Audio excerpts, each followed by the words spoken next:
Can you hear me? Yes. Yeah. Oh, good. We are hearing you. Hi, Kathryn. Okay. Hi. Again. Okay. So now we wait. Yes, we wait. Some of our participants are in right now. They are also watching us Okay. and hearing us. Hello, everyone.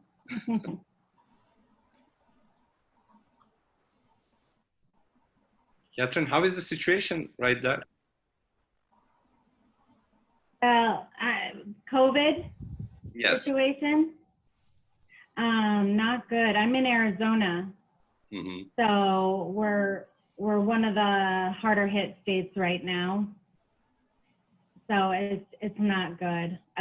They just closed down again the bars, gyms, water, like water parks, and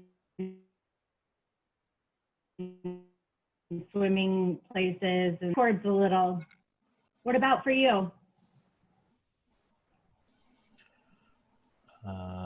Actually, it's not that tough at the moment. The government decreased the degree of the precautions. The restaurants are available at the moment, but we need to take care of the social precautions, social distance. We are working on the social distance issue at the moment, and using the personal protective equipment like masks.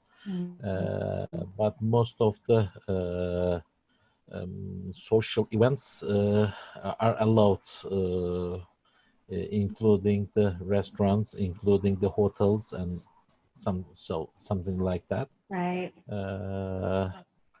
But actually, due to these the decrease in these precautions, the number of individuals infected with COVID doesn't increase, thank God. Yeah. So it's not that bad at the moment in Turkey. That's good to hear. I think Arizona opened up too early. They, and a lot of the young people were going out. The bars were packed. No social distancing, no masks.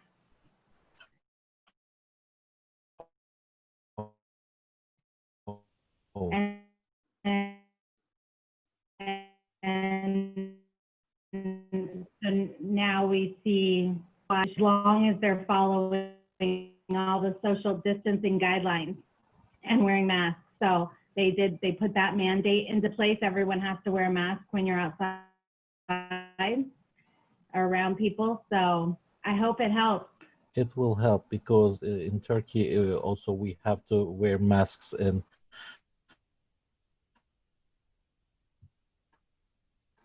public places and outside, masks. Good.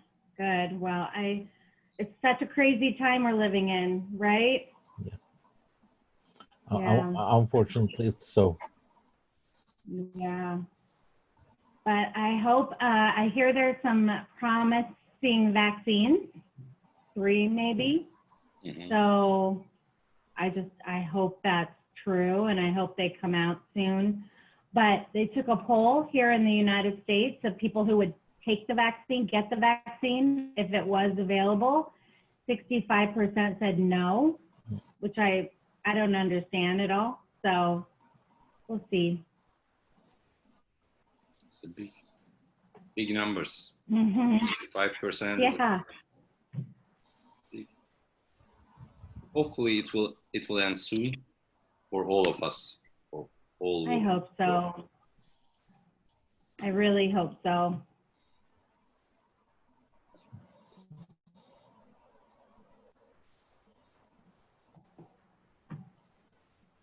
But for the business life, you are still continuing, Kathryn. I'm sorry? You are still continuing for the business, I mean. Science care? Yes. Yes. So science care is we're still in business. We're still have all of our facilities open. We're still accepting donors.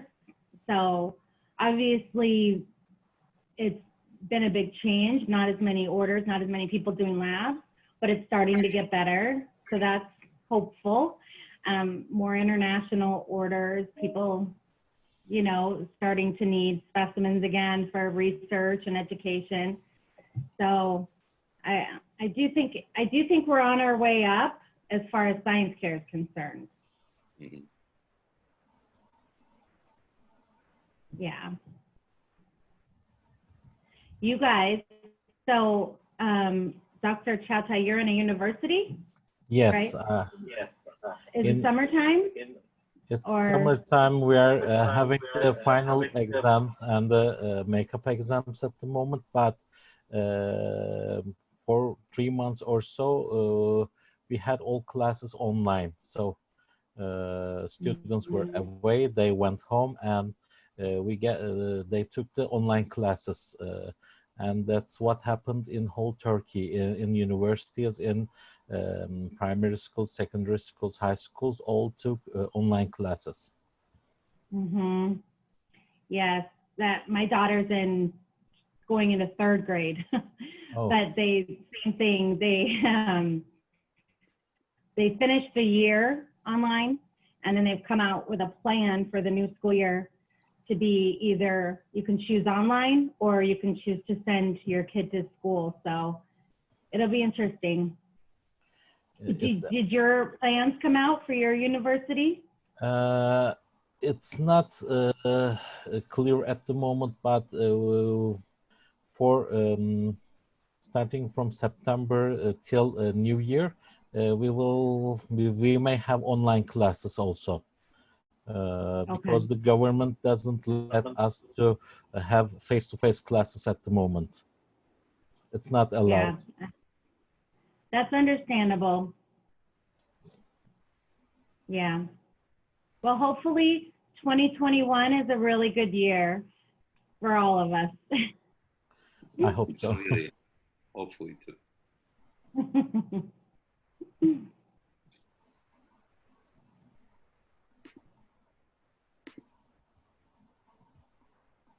Participants are coming still.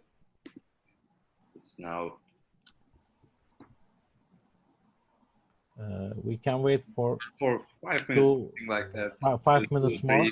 Yeah. Okay. While waiting, I will make a Turkish explanation to the Turkish participants while we wait for 5 minutes. Evet, ben herkese hoş geldiniz demek istiyorum. Aramızda yabancı konuklar da var.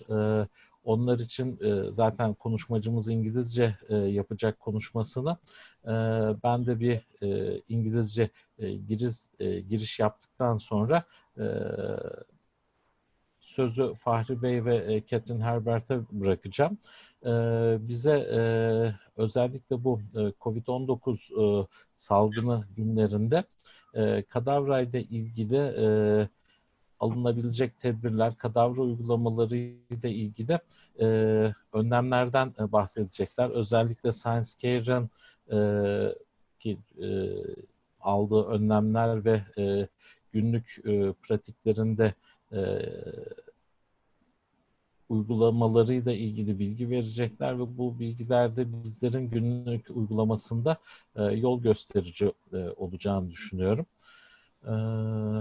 Bu arada sorularınız olursa Q&A kısmı, Questions and Answers kısmından bu sorularınızı yazdığınızda biz bunları göreceğiz ve her birinin cevaplanması için elimizden geleni yapacağız.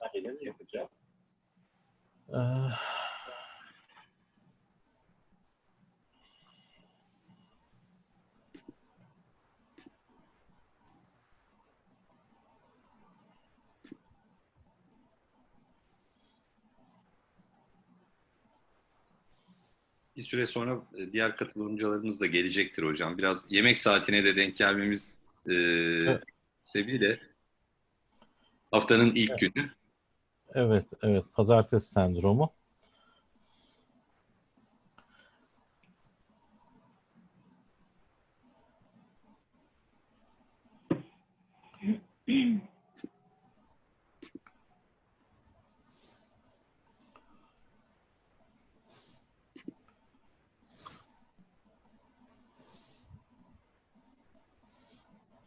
How's the weather in Turkey right now?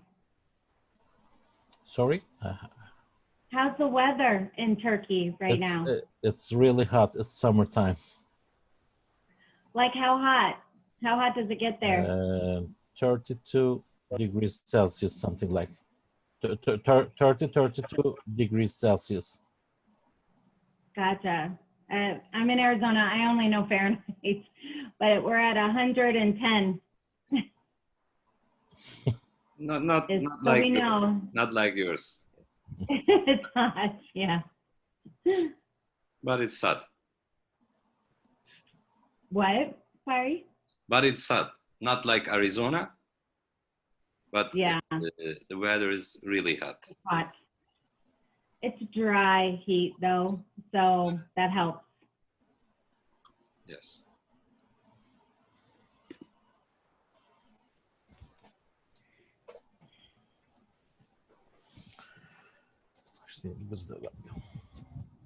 I think we can start. Good evening, ladies and gentlemen. It's my pleasure to welcome everyone to this webinar about cadaver supply and courses with COVID-19 precautions. First, after my introductory part, Mr. Fahri KABADAYI will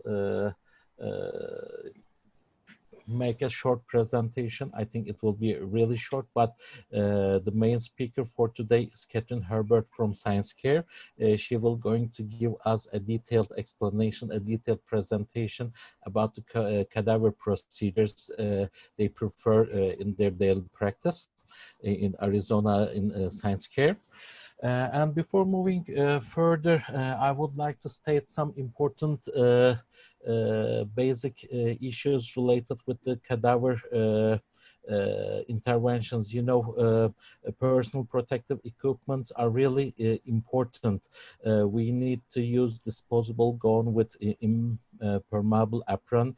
We need to use gloves and face protection equipment like goggles and fluid resistant medical masks. And also it's important to avoid it's important to avoid generation of any aerosols during embalming processes. It's really important. And also for the personal protective equipment, all staff which who has to take care of the cadavers and who has to work on cadavers, they need to use all these personal protective equipments. And also after the procedures on cadavers, surface cleaning is critical. You know, regular cleaning should be followed by disinfection of all surfaces with hospital disinfectants. This is really critical. Sodium hypochlorite will be a simple and available solution for this. And also for transportation of bodies, I may recommend body bags. Maybe for during transportation process, it may be important to use a double body bag if the outer one will get will get contaminated with any cadaver material or suspicious COVID-19 material. The outer layer may be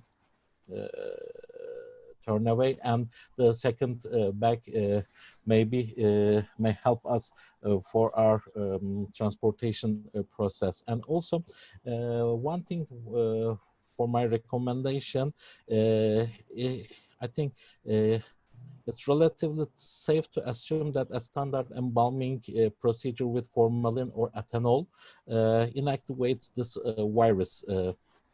So it may be a little bit not that horrible to deal with a COVID-19 infected body, but the details will be provided by Kathryn HERBERT, I think. And now it's turn for Mr. KABADAYI. Yes, Mr. KABADAYI, it's your turn. Thank you. Good evening, first of all, for all participants. And I would like to thanks to Dr. Çağatay for his acceptance for the moderation. And also thanks to Kathryn. In the morning, she will be with us. I just want to briefly explain why we are organizing this webinar and what we are doing. As a Novus Healthcare, we are working with ScienceCare, the biggest donor bank in United States, over 10 years, and we are trying to providing fresh, frozen, and emballed cadavers to Turkey and additionally 16 other countries around Turkey. I can say Balkans, Caspian side, and also some of European countries. We are trying to organize this webinar for providing information about the COVID-19 period, and also after this period, how can we conduct our cadaver courses, and what is changed in cadaver supply chain, transportation, and everything, and what are the precautions of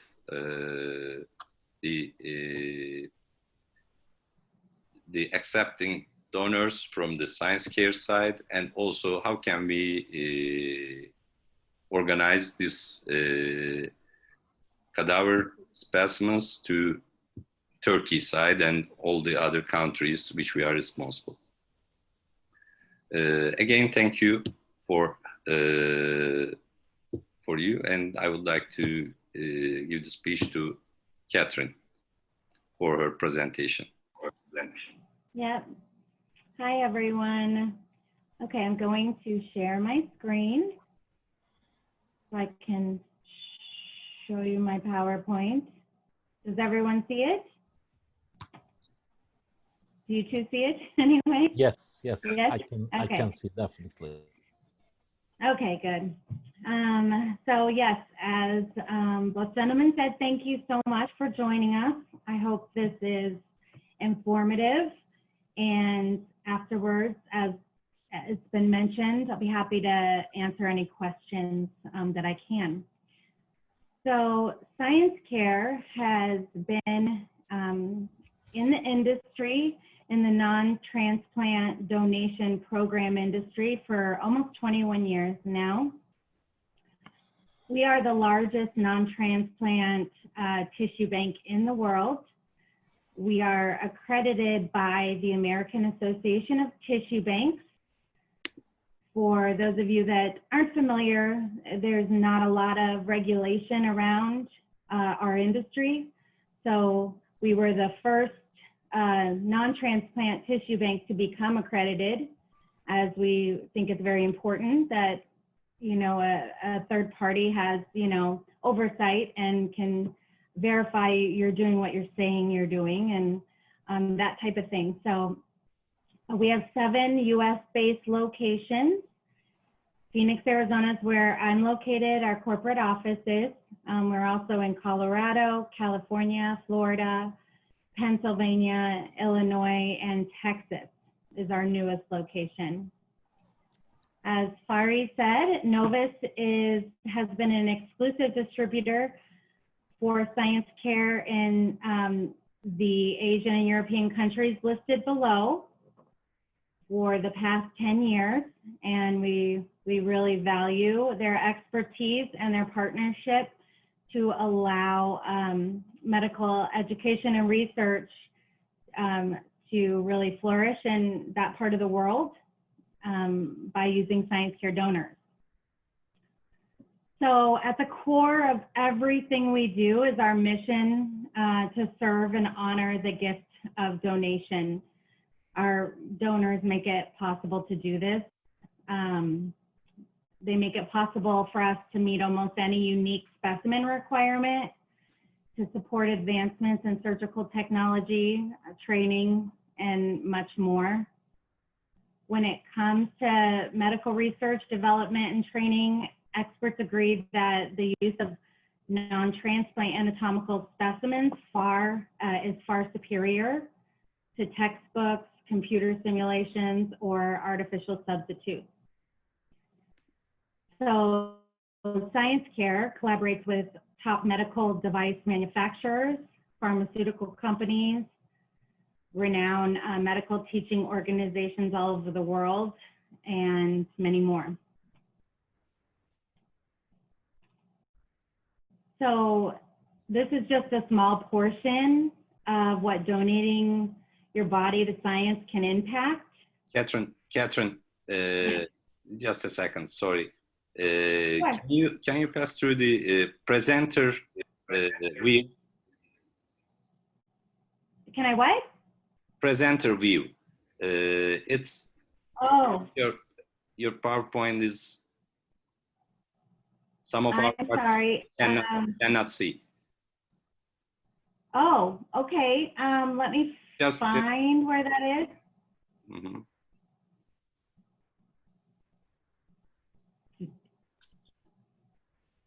Where is that? Do you know? Sorry. I saw it earlier, but I don't know. in the bottom. In the bottom side. The bottom? Yes. All right, hold on a moment. You know, in your PowerPoint, it's at the bottom right side. The bottom right side, okay.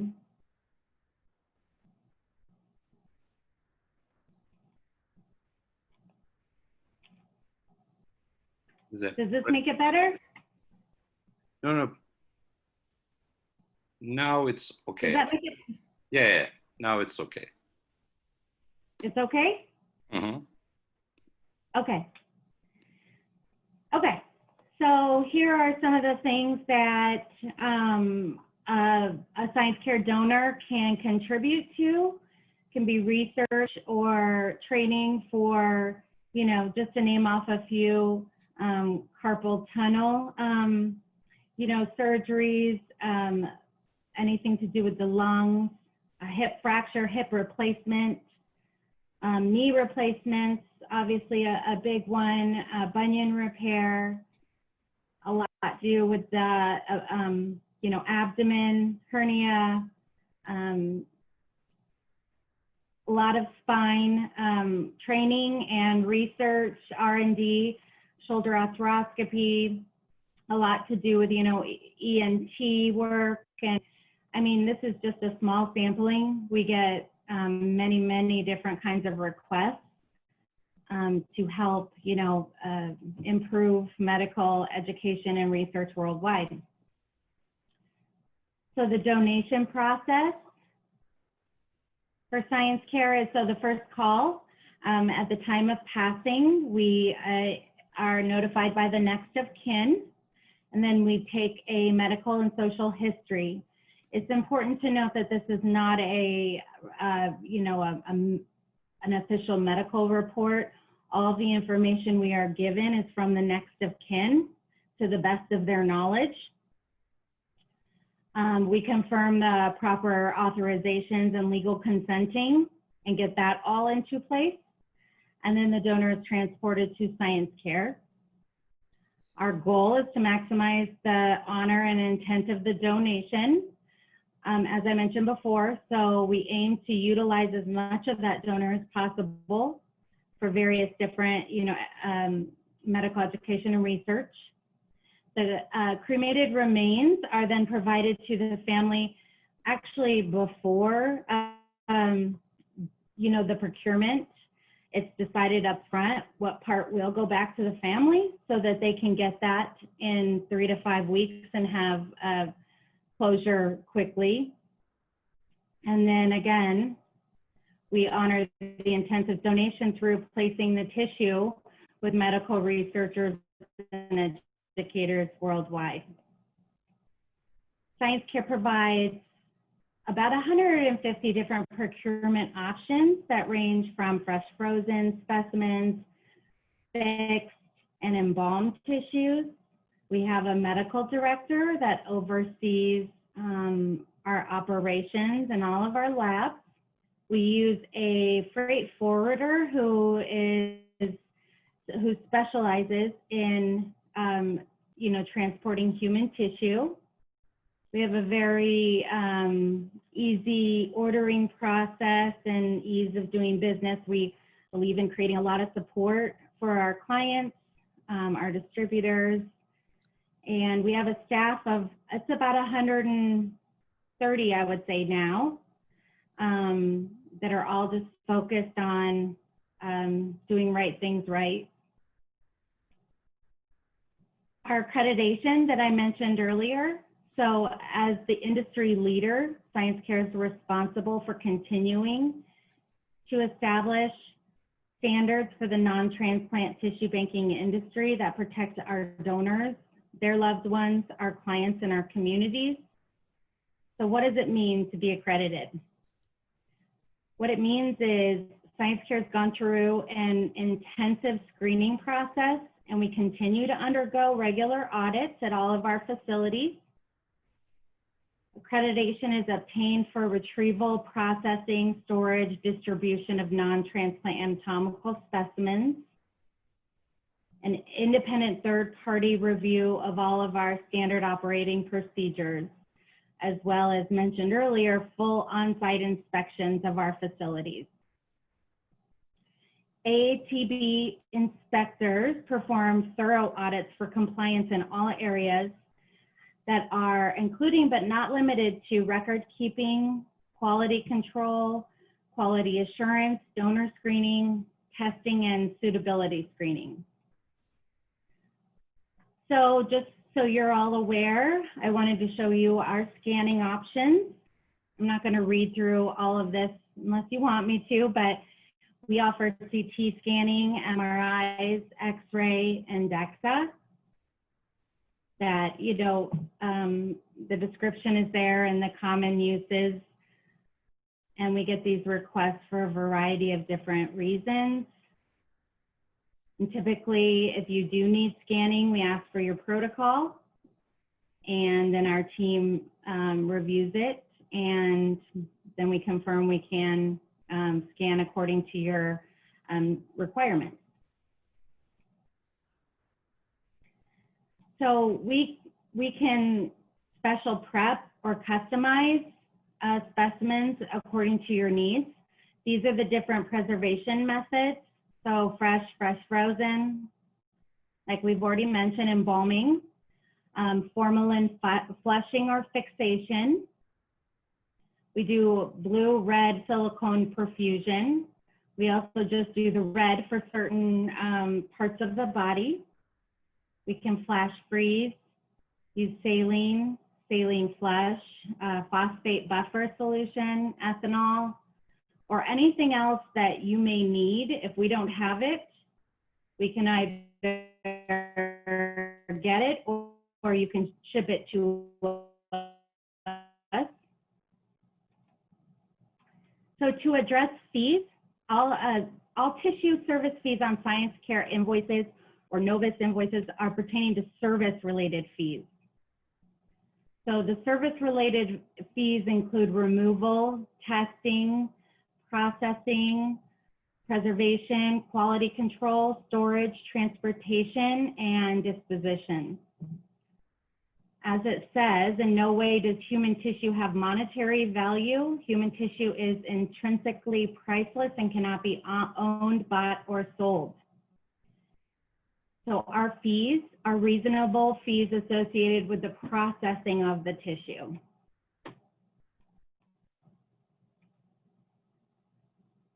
Go back one, shipping. So the packages are very well shipped, especially for shipping all the way to Turkey or, you know, countries outside of the US.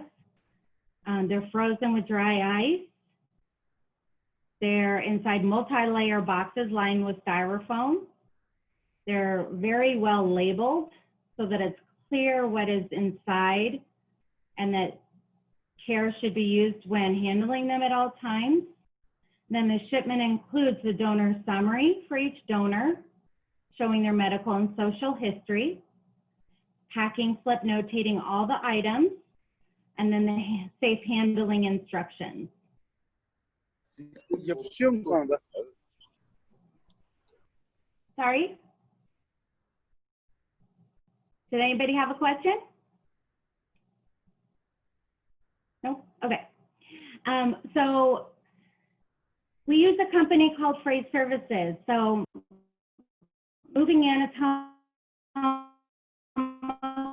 shipments. So that's why we utilize Freight Services. They are an AATB affiliated member. They've been in business since close to when we have, a couple of years after. They are the leader in innovative, creative logistics solutions for global clients in tissue banking, medical education and research, and worldwide education programs. Their shipping options allow for maximum quality assurance, like finding the first flight out in order to get to the end user as quickly as possible. Their fundamental strength is their ability to quickly assess critical situations, identifying plausible transportation alternatives, and implementing custom delivery solutions. So a lot of times for international orders, we will ask them, what is your backup plan? Say this flight that you have it, the shipment scheduled on gets bumped or canceled. What's your plan after that? We ask for that all of the time, as it's imperative that the shipment gets from us to you as quickly as possible. Now on to testing. So Science Care always uses a CLIA certified laboratory for donor serology screening. The objective with the CLIA program is to ensure quality laboratory screening, the ability to identify and exclude donors with these infections. So what we test for routinely is HIV 1 and 2, Hep B and C, and now COVID-19. So the ability to identify and exclude donors with these infections protects all individuals who may come in contact with that donated tissue. We utilize nucleic acid sequencing testing, or NAT, in screening for our donors. NAT techniques identify viral particles rather than antibodies produced against such viruses, thus shortening the exposed window. NAT has improved the detection time for the major viruses of concern that I mentioned, HBV, HCV, and HIV. I'll go into COVID-19 in a minute. In addition to serology testing, we continue to assess medical and social history and recommend, without exception, the use of PPE, as you were saying, Dr. Çağatay, whenever handling anatomical specimens. Very important. So COVID-19 testing. So we continuously are monitoring the progression of the novel coronavirus, SARS-CoV-2, also named COVID-19. We are reviewing updates from our CDC, Center for Disease Control, and the AATB daily. COVID-19 PCR-based tests are available for cadaver testing, and Science Care tests all incoming newly accepted donors using this technology by a nasal swab. Positive PCR test results do not confirm active infection, only the presence of viral particles, which might remain detectable long after infectivity. Science Care will not perform antibody tests, antibody-based serology tests, as they do not detect the presence of the virus, but rather are beneficial in detecting potential immunity developed from previous exposure. So we don't find it's necessary to do the antibody test. Precautions, again, as was mentioned earlier, the CDC's recommendation, they recommend PPE for human remains, which are to wear non-sterile gloves when handling potential infectious materials. If there's a risk of a cut, puncture wound, or other injury that breaks the skin, we recommend wearing heavy-duty gloves over your normal gloves. wearing a clean, long sleeve, fluid resistant and impermeable gown to protect the skin and clothing, using a plastic face shield or face mask and goggles to protect the face, eyes, nose, and mouth from splashes of potentially infectious bodily fluids. And it's important to note that there is currently no evidence of transmission of COVID-19 through handling of bodies of deceased persons. This is obviously a very new thing in our world, so as we learn more, we will of course share it with all of you. So screening. Science here always errs on the side of caution, and we've updated our pre-screening questions to allow us to defer any donations from potentially infected donors. So following the guidance of the AATB, we've added the following.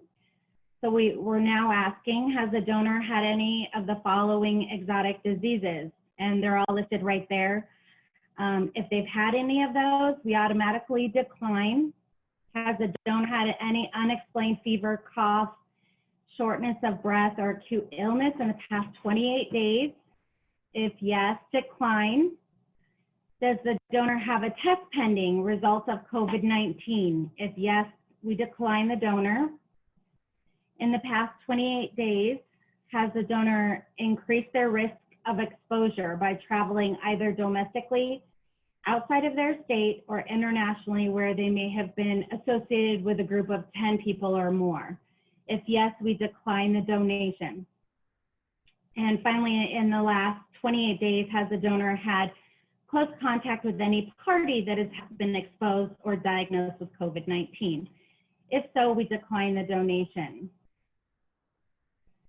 So earlier I mentioned all of our facilities, 4 of which we have our own training facilities, bioskills labs. So again, as the industry leader, we're responsible for continuing to establish standards for the non-transplant tissue banking industry that protects everyone. So we follow strict procedures to clean and disinfect our own facilities between procurements as well as events. So that includes cleaning protocols. We only use disinfectants that have been verified to be effective against SARS-CoV-2. Thorough cleaning within the lab space, classrooms, kitchens, bathrooms, the changing rooms between each lab. We social distance. So we make sure that participants are social distancing in every part of our facility. And we have spacing guidelines that are marked throughout the facility with signage. And then we encourage them, when possible, to maintain the 6 feet distance between attendees. Participants shouldn't hug or handshakes or anything of that nature. And again, PPE. So that's required. That was required before COVID-19, and it continues to be required. So we provide all necessary PPE. We have PPE usage and proper disposal is an expectation of every facility, every person in our facility. Our event stewards, who are our staff on site, they monitor to make sure that all everybody's following the guidelines, so we can keep everybody safe. And then PPE must always be removed before leaving the lab space, with exceptions now of the mask. We also accommodate many large groups. So to be able to continue doing this, we are offering alternative options to kind of spread out our clients' events. So we can make it kind of multiple shifts throughout the day, or make their event, over a couple of days. So it doesn't, everyone's not crowding in there. We also have hand sanitizer and hand washing stations throughout the facilities. So that's my presentation. I really appreciate you all listening, and I look forward to hearing your questions.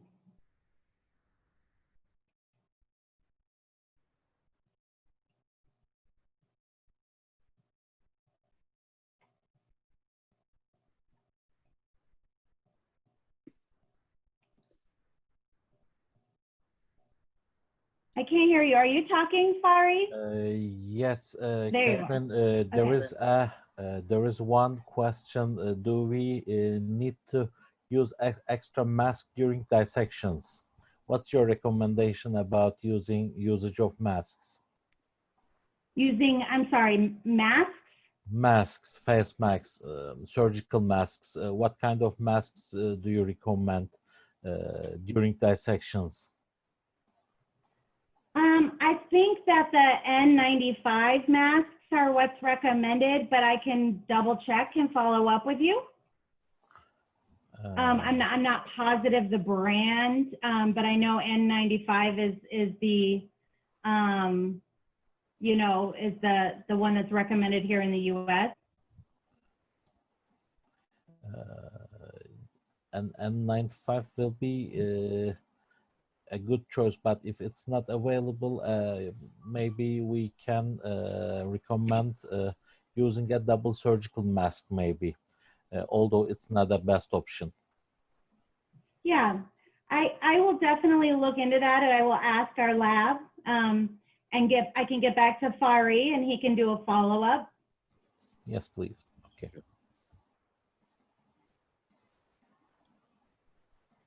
Okay. And Kathryn, do you, I think, Dr. Çağatay, one more question there about the courses. Yes. I think this question is for you, Kathryn. Was there any course in this period in your facilities? Yes, we have hosted events throughout this time since March. They've been typically small so far, and mainly R&D and research driven. We have had a couple of training, but they've kept them to pretty small groups. Although these are starting to increase now.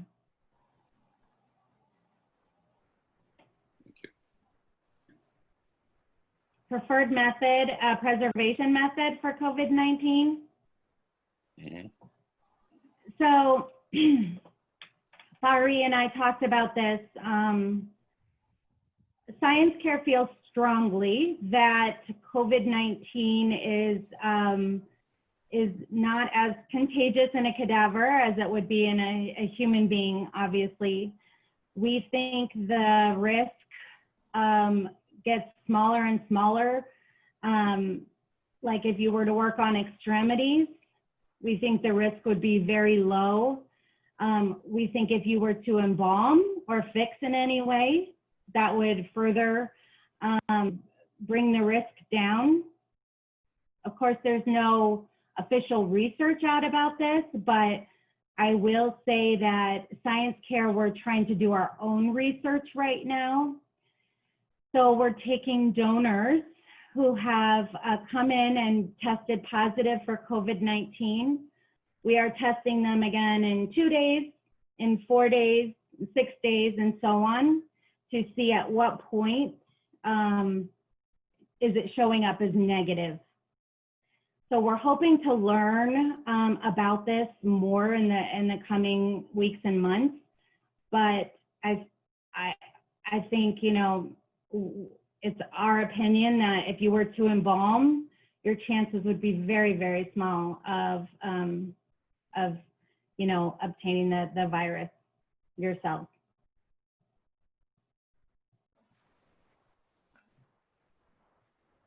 Kathryn, there's another question. Do you recommend any spatial preservation or embalming method for COVID-19 infected bodies? Do we recommend any particular kind of embalming? Yes, yes. Okay. So Science Care, we have 2 methods of embalming. And I'll be happy to send more details along with the data sheets to Fahri. But we have 2 methods. One, it creates a softer, more feel-like embalming, and then one that is not as soft but can last a little bit longer. Those are the two type of embalming methods we currently have and that we have had.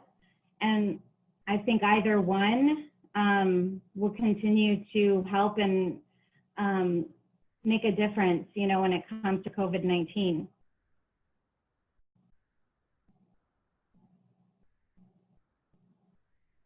Does the body donation program was suspended in Turkey, or does it continue? That's probably a question for you. As far as I know, the body donation program was not suspended in is not suspended in Turkey, but we need to follow up the updates related with this donation program.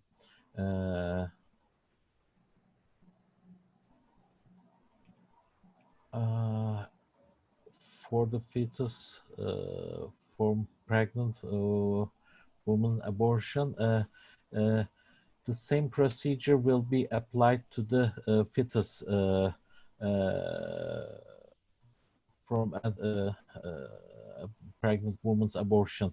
It will be the same. You need to take the legal papers from the family indicating that they donated the body of the fetus.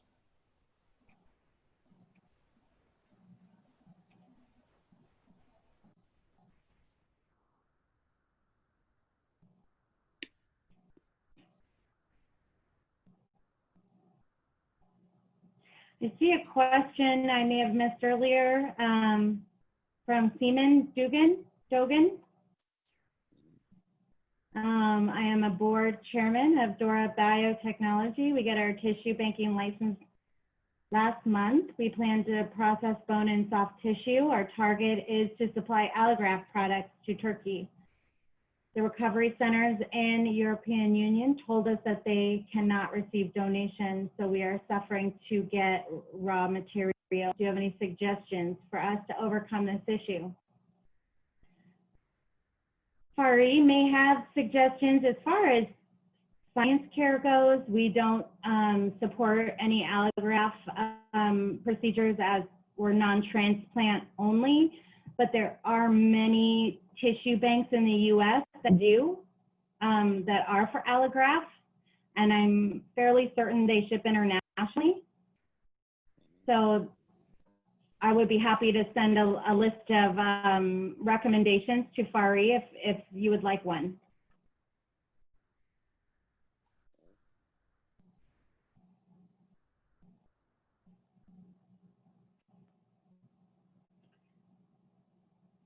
It says, is there any specific guidelines that says, for example, for a 50 square meter dissection, there should be X number of attendees? Not that we're aware of, no.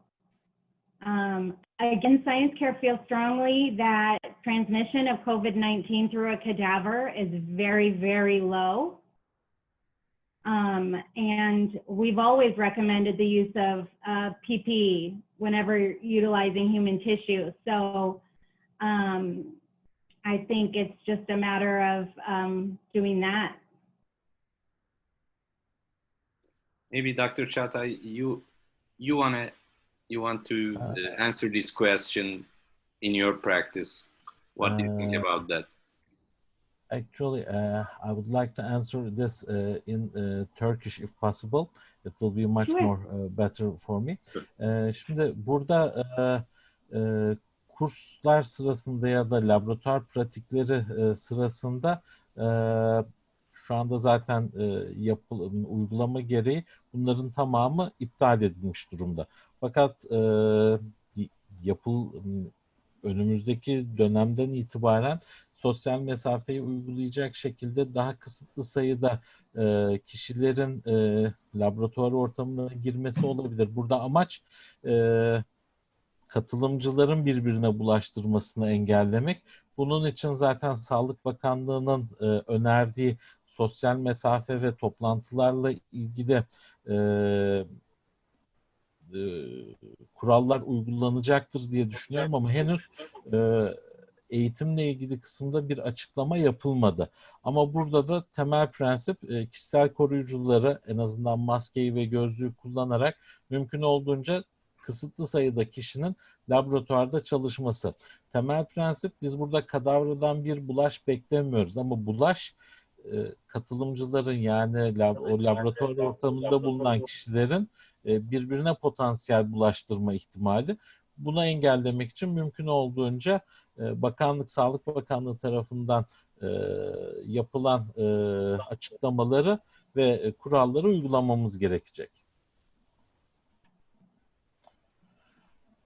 So for cadaver courses, we need to take care about the social distance, and we need to use personal precaution equipment.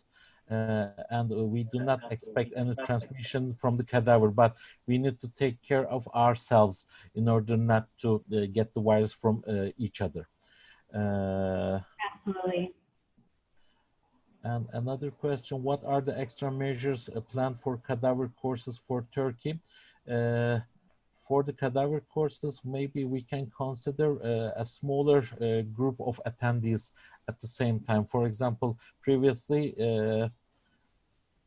20 to 30 participants were at the lab at the same time. The number of participants may be decreased, maybe 3 or 4 or 5 for a particular lab area. Should we test attenders before the course? I don't think that we have such an option in Turkey. So at Science Care, and I don't know if this is an option for you, I assume it is, but I mean, well, not just Science Care, but a lot of places, my daughter's gymnastics gym, you know, they take temperatures upon arrival and then make you sign a waiver that if you have had any symptoms, you will not be there. So you may want to do something similar. It doesn't go as far as testing every person coming in, but the temperature check and asking the questions, have you had any of the following symptoms? Evet, burada bir kere de Türkçe söyleyelim. Burada hani kurstan önce COVID-19'a yönelik bir test yapmak çok gerçekçi değil ve uygulanabilir mi açıkçası bilemiyorum. Ama basit ateş ölçümü ve kişiye her bir katılımcıya işte hastalıkla ilgili semptomlarını sormak çok ciddi anlamda bize yol gösterici olacaktır. Ama hani ateş ölçmek en pratik önlem olabilir. Yani şu anda her yerde uygulanıyor bu. Herhangi bir yere girdiğinizde de bir mağazaya, bir dükkana girdiğinizde de refleks sizin ateşinizi ölçüyorlar. Aynı şey bizim laboratuvar uygulamalarımızda kullanılabilir.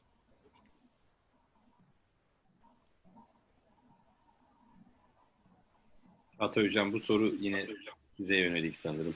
Evet, kadavra kabulünde içinde bulunduğumuz döneme mahsus rutin dışında yapmamız gerekenler için önerileriniz var mıdır? Kişisel koruyucu ekipmanların kullanımı çok önemli.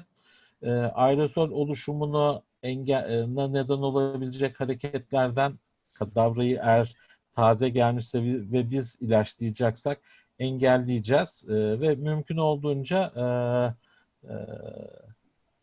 girişimlerimizi, cerrahi girişimlerimizi minimal düzeyde tutarak işte damar yolunu açacaksak küçük bir kesi yapıp buradan yapacağız. Çok büyük girişimlerde bulunmayacağız.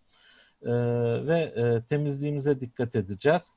İşlem bitirdikten sonra hem yüzey temizliği, çevre temizliği, laboratuvar temizliği hem de kendi temizliğimizle ilgili önlemlerimizi alacağız. Kişisel koruyucu ekipmanın kullanımı daha ön plana çıkıyor. İşte boksör kullanımı, tercihen sıvı geçirmeyecek bir boksör önlük giyinmesi. Bunun dışında uygun maske kullanımı, gözlük kullanımı ya da siperlik kullanımı önem taşıyor. Yani bunları zaten her bir kadavraya tahnit, ilaçlama işlemi sırasında zaten yapıla gelen uygulamalar birazcık daha bunlarda titiz davranmak şimdilik önemli görünüyor. Ama ilerleyen günlerde bununla ilgili günlük pratiğimizle ilgili detayların yer aldığı bir başka toplantıya sanıyorum yer vereceğiz. Orada bunlar birazcık daha detaylı cevaplandırılacak sizler için.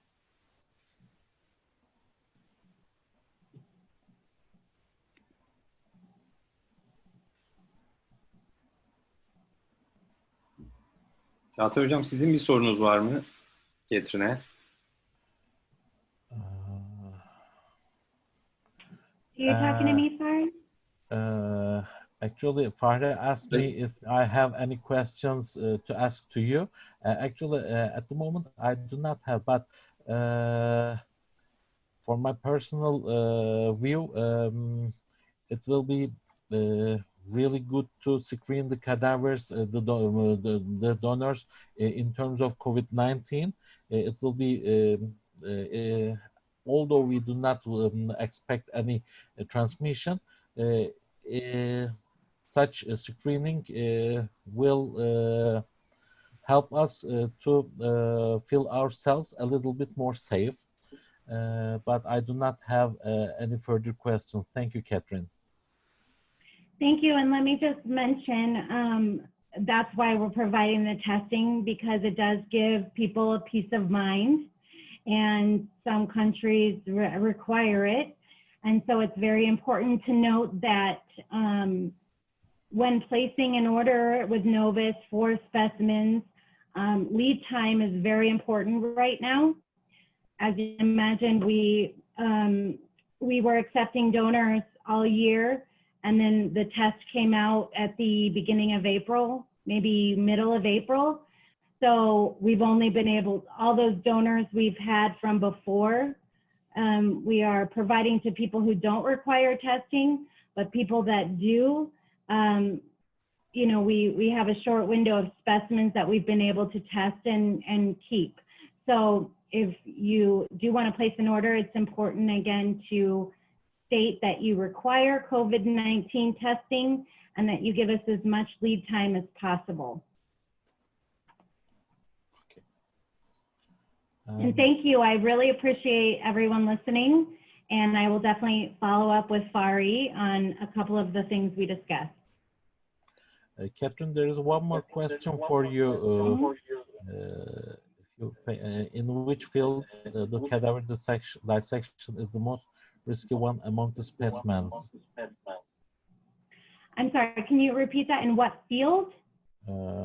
It's also written in the question and answer part, if you pay attention.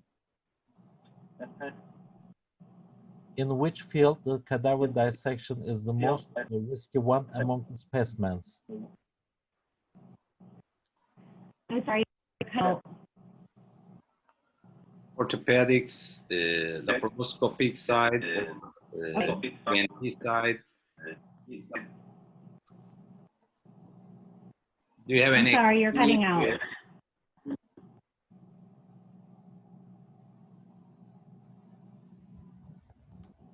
Can you hear me? Yes, we are hearing you. Yes, we are hearing you. Okay. Fahri, can you repeat, please? Or Dr. Çağatay? The question is, in which field the cadaver dissection is the most risky one among the specimens? Orthopedics, laparoscopy, ENT? Oh, okay. Well, for a while we were saying any procedure that required aerolization, you know, like with a saw, anything that would require fluids perhaps to splash up. We said you should probably avoid those types of procedures, or just make sure you have your PPE on and maybe a couple, you know, an extra layer for protection. We also, at the beginning, were under the impression that, you know, anything to do with the torso or the head, the cephalus, may be more risky than, like I said earlier, an extremity. but so much, you know, without there being any official research right now, it's hard for us to say. But I do think it's very accurate to say any aerosolization procedures would probably be more risky than any other, would be, you know, my opinion. Okay, thank you, Kathryn. There is one more question. Şimdi bir soru daha var. Cerrahi müdahale öncesi hastalara batikon veya oksijen su kullanımı var, önerenler var. Kadavra için de benzer bir şey yapmaya gerek var mı? Şimdi eğer kullanacağımız kadavra tahnit edilmiş kadavraysa ekstra bir şey gerek olmayacağını düşünüyorum. Zira zaten kullandığımız tahnit için kullandığımız kimyasallar zaten bu virüsü inaktif edeceği düşünülen kimyasallar. Alkol kullanıyoruz, formalin kullanıyoruz. Taze donmuş kadavra içinse açıkçası eğer bir COVID-19 enfeksiyonu söz konusuysa şu anda Dünya Sağlık Örgütü bu tip bedenler üstünde otopsi yapılmasını dahi istemiyor. Yani dolayısıyla burada eğer bir taze kadavra söz konusuysa bu kadavrada COVID-19 olmadığından emin olmanızı öneririm. Ya da hani bunu test etme imkanı var. İşte o screening işlemleriyle, tarama işlemleriyle bu ortaya konabiliyor. Ama hani taze donmuş kadavra için bir risk söz konusu olabilir ama tahnitli kadavralarda az evvel de vurguladığım gibi kullanılan kimyasallar, formalin ve alkol riski düşürecektir. Hani kadavra üstünde oksijenli su ya da batikon kullanımı, yani hani batikon kullanabilirsiniz ama tahnitli kadavrada buna ihtiyaç olduğunu düşünmüyorum.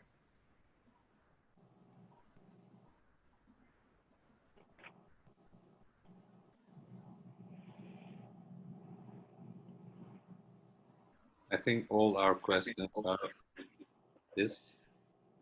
Varsa da henüz vaktimiz var ama sorularınız varsa alabiliriz. If you have any further questions, please don't hesitate to ask them. We have still some more time before the end of the webinar.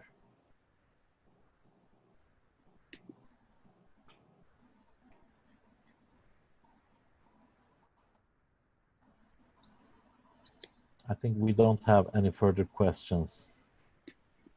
Well, if anybody does, feel free to reach out to Fahri and he can contact me and I will be happy to answer any questions.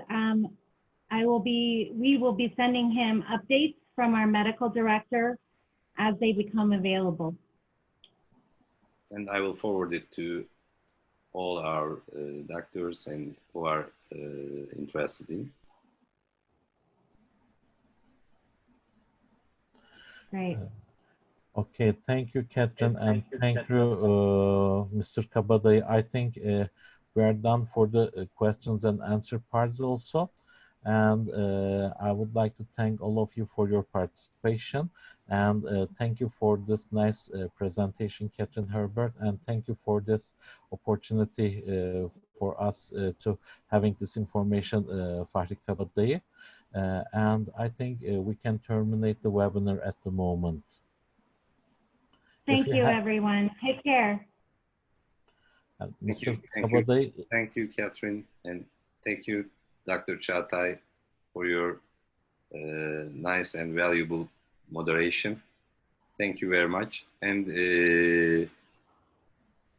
I think we will make one more. These for the local guidelines. I think I am right. Am I right, Dr. Çağatay, about this? Yes, for the local guidelines, we need to prepare another webinar, and we need to focus on the what we can do in Turkey at the moment in terms of cadaver supply. but more important in terms of lab activities. So how many people, individuals, may be present at the same time at in a certain square meter. So this will, I think, make a little bit more sense, but we can arrange it later.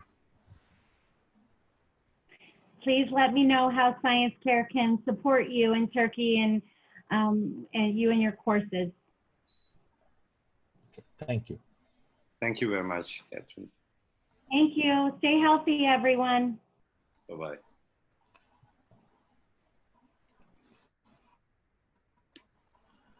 Evet, bütün katılımcılara katılımları için teşekkür ediyorum.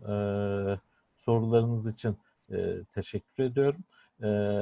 Daha fazla sorunuz olursa Fahri Bey'e iletmekten çekinmeyin. Bana da sorularınızı iletebilirsiniz. Her birisini teker teker ayrıca webinar sonrasında da cevaplamaya çalışacağım. Katılımınız için teşekkür ediyorum. Herkese iyi akşamlar diliyorum.